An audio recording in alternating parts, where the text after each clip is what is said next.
नमस्कार दोस्तों, दिन भर की बड़ी खबरों और जरूरी अपडेट के साथ हाजिर हैं आज की 25 बड़ी खबरें। एक छोटी सी बात, 99% लोग वीडियो देखते हैं लेकिन चैनल को सब्सक्राइब नहीं करते।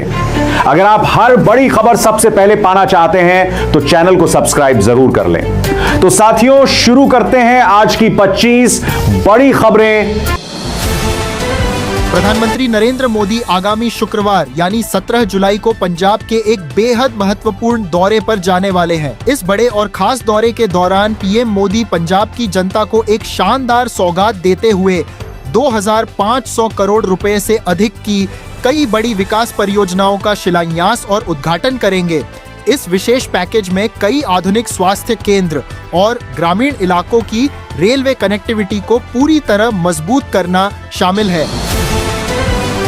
फॉरेक्स ट्रेडिंग मार्केट से इस समय की सबसे बड़ी खबर आ रही है कि वैश्विक स्तर पर कच्चे तेल की तेजी से बढ़ती कीमतों और अंतर्राष्ट्रीय बाजारों की भारी अनिश्चितता के कारण भारतीय रुपया अमेरिकी डॉलर के मुकाबले लगातार कमजोर होता जा रहा है। 14 जुलाई को भारतीय रुपया गिरकर 96.20 के अपने अब तक के सबसे निचले रिकॉर्ड स्तर पर पहुंच गया है, जिससे ग्लोबल मार्केट में डॉलर की स्थिति और भी मजबूत देखी जा रही है। भारत सरकार ने देश की आर्थिक रफ्तार और विकास की गति को बिल्कुल सटीक तरीके से मापने के लिए 14 जुलाई को देश का पहला advance high frequency economic barometer system launch कर दिया है।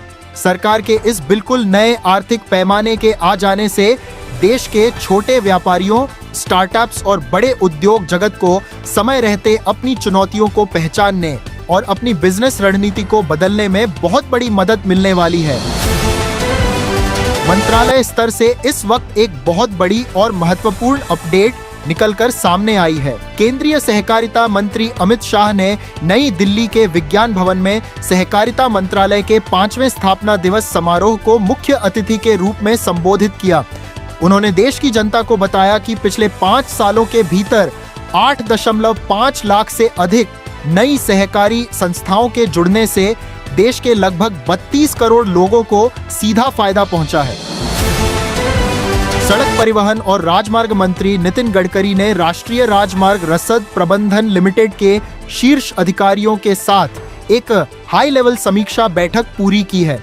इस महत्वपूर्ण बैठक में देश भर के अलग अलग राज्यों में बन रहे मल्टी मॉडल लॉजिस्टिक्स पार्क, नए हाईटेक रोपवे प्रोजेक्ट्स, इंटरमॉडल स्टेशनों और सभी नेशनल हाईवे के किनारे मिलने वाली जन सुविधाओं के काम में और अधिक तेजी लाने के कड़े निर्देश दिए गए हैं। शिक्षा के क्षेत्र में केंद्रीय माध्यमिक शिक्षा बोर्ड यानी सीबीएसई ने देश भर के स्कूलों के लिए एक बहुत बड़ा और नया ऐलान किया है। सीबीएसई ने आधिकारिक तौर पर माना है कि स्कूलों में 3 भाषा नीति को जमीनी स्तर पर लागू करने के लिए शिक्षकों की कुछ कमी हो सकती है। इसीलिए अब देश भर के सेवानिवृत्त यानी रिटायर्ड शिक्षकों और योग्य पोस्ट ग्रेजुएट युवाओं को विभिन्न भारतीय भाषाएं पढ़ाने का बड़ा मौका मिलेगा। केंद्रीय वाणिज्य और उद्योग मंत्री पीयूष गोयल ने नई दिल्ली से वीडियो कॉन्फ्रेंसिंग के माध्यम से आईआईएम उदयपुर के एक विशेष और नए प्रोफेशनल कोर्स का भव्य उद्घाटन किया है। आईआईएम का यह online bachelor of business administration यानी बीबीए प्रोग्राम पूरी तरह से द्विभाषी यानी हिंदी और अंग्रेजी दोनों भाषाओं में होगा, जिससे भारत के ग्रामीण और छोटे कस्बों के छात्रों को बिजनेस मैनेजमेंट सीखने में आसानी होगी। केंद्रीय कृषि मंत्री शिवराज सिंह चौहान अपने विशेष दौरे पर पश्चिम बंगाल पहुंचे हैं। वहां उन्होंने कोलकाता के राज्य मुख्यालय में पश्चिम बंगाल के तमाम वरिष्ठ प्रशासनिक अधिकारियों के साथ एक अहम बैठक की। इस बैठक में उन्होंने केंद्र सरकार द्वारा शुरू की गई कृषि धन धान्य योजना, फसल बीमा योजना और ग्रामीण सड़क आवास योजना की प्रगति की बारीकी से समीक्षा की और वहां के झूठ किसानों से सीधा संवाद भी किया। अंतर्राष्ट्रीय व्यापार के मोर्चे पर भारत सरकार के वाणिज्य मंत्रालय ने एक बहुत बड़ा और ऐतिहासिक नोटिफिकेशन जारी किया है। सरकार ने विदेशों में बंधुआ मजदूरी या जबरन श्रम के जरिए तैयार किए गए सभी प्रकार के विदेशी सामानों के भारत में आयात पर पूरी तरह रोक लगा दी है। इस बड़े और कड़े फैसले से भारत और अमेरिका के बीच होने वाले आगामी अंतरिम व्यापार समझौते का रास्ता पूरी तरह से साफ हो गया है। फॉरेक्स और कमोडिटी मार्केट से एक बड़ी खबर सामने आ रही है कि अमेरिकी फेडरल रिजर्व के गवर्नर क्रिस्टोफर वॉलर के ताजा बयान के बाद अंतर्राष्ट्रीय बाजार में सोने की कीमतों में बड़ी गिरावट देखी गई है। अमेरिकी फेड द्वारा ब्याज दरों को लंबे समय तक स्थिर रखने या बढ़ाने के कड़े संकेतों के बीच ग्लोबल मार्केट में सोने की कीमत अचानक गिरकर $4,000 प्रति औंस के मनोवैज्ञानिक स्तर से नीचे आ गई है। दुनिया भर में जारी वैश्विक और भू राजनीतिक तनाव का असर इस समय फॉरेक्स ट्रेडिंग मार्केट पर बहुत साफ तौर पर देखा जा रहा है। दुनिया भर के बड़े और छोटे निवेशक अपने पैसे को सुरक्षित रखने के लिए अमेरिकी डॉलर की तरफ तेजी से रुख कर रहे हैं, जिसके कारण ऑस्ट्रेलियाई डॉलर, ब्रिटिश पाउंड और यूरो जैसी दुनिया की तमाम बड़ी वैश्विक करेंसीज में अमेरिकी डॉलर के मुकाबले इस समय भारी दबाव और बड़ी गिरावट दर्ज की जा रही है।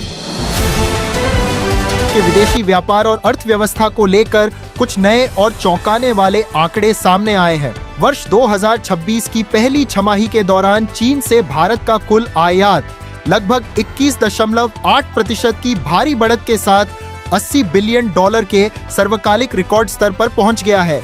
वहीं दूसरी तरफ राहत की बात यह है कि इसी समय अवधि के दौरान चीन को होने वाले भारतीय निर्यात में भी 37% की शानदार बढ़त दर्ज की गई है। भारतीय मौसम विभाग ने देश के कई बड़े राज्यों में भारी से बहुत भारी बारिश को लेकर एक नया रेड और ऑरेंज अलर्ट जारी कर दिया है। मुंबई की सड़कों, दिल्ली NCR एयर, उत्तर भारत के कई प्रमुख इलाकों में मानसून की जबरदस्त सक्रियता बढ़ने की वजह से भारी जल भराव की स्थिति बन गई है। मौसम वैज्ञानिकों ने आम जनता को जल भराव वाले निचले इलाकों से दूर रहने और यात्रा करते समय बेहद सतर्क रहने की सलाह दी है। क्रिप्टोकरेंसी बाजार में नियमित रूप से निवेश और ट्रेडिंग करने वाले लोगों के लिए इस वक्त की एक बड़ी खबर है।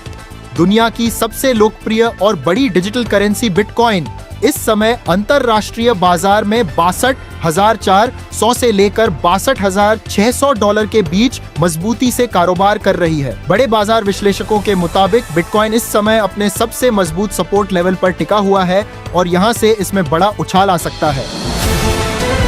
भारतीय मूल के प्रवासी लोगों और भारत की विदेश नीति से जुड़ी एक बेहद सकारात्मक और अच्छी खबर इस समय ऑस्ट्रेलिया से आई है। मेलबर्न में आयोजित प्रधानमंत्री नरेंद्र मोदी के भव्य कार्यक्रम के मुख्य आयोजकों ने विपक्ष के तमाम दावों को सिरे से खारिज करते हुए साफ किया है कि इस ऐतिहासिक कार्यक्रम में आए 30,000 से ज्यादा लोग पूरी तरह अपनी स्वेच्छा से और खुद के खर्च पर पीएम मोदी को सुनने पहुंचे थे।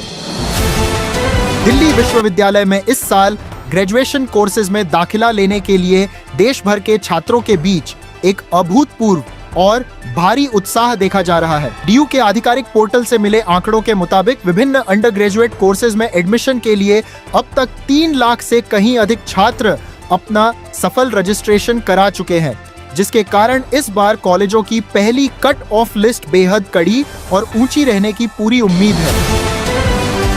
तमिलनाडु की राज्य सरकार ने अपने प्रदेश की आम जनता के स्वास्थ्य और चिकित्सा सुविधाओं को बेहतर बनाने के लिए एक बड़ा और डिजिटल कदम उठाया है। राज्य के मुख्यमंत्री विजय ने चेन्नई में नलम टेन नाम का एक विशेष और हाईटेक वेब पोर्टल लॉन्च किया है, जिसके जरिए राज्य का कोई भी आम नागरिक सरकारी स्वास्थ्य योजनाओं और फ्री चिकित्सा सुविधाओं की सटीक जानकारी सीधे अपने घर बैठे पा सकेगा।